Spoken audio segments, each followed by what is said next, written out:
Crossing the street can be dangerous in Tucson. Even if there's a marked crosswalk or an overhead pedestrian beacon, like a hawk light, other factors can make what should be an easy task challenging. Our roads, some of our crosswalks are wider than most of the country. Some of our street speed limits are a little faster.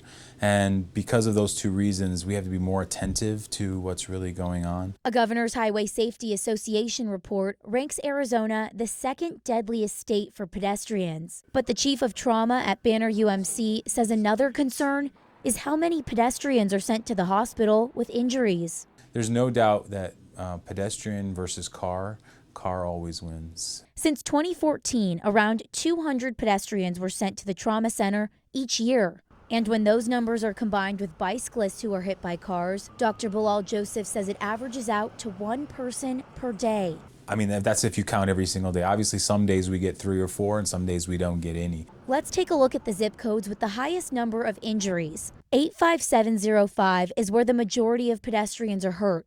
That's the Flowing Wells area, east of I-10 and south of River. Next is 85719.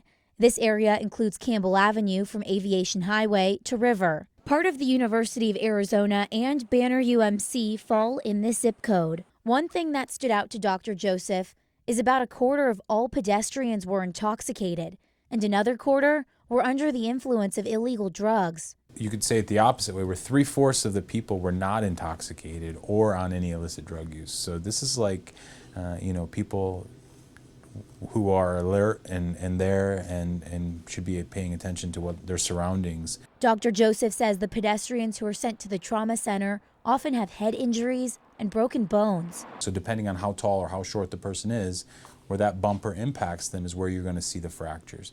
And majority of them get thrown to the point where they hit their head. Our pedestrians don't walk around with helmets, so that's the most common injury we see is a head injury, concussion, bleeding in the head. Understanding why so many pedestrian crashes are happening is complex.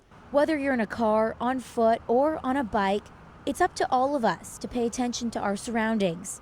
Dr. Joseph hopes the trauma center can work with the city to figure out what can be done to keep our roads safe. Natalie Tarangioli, KGA 9, on your side.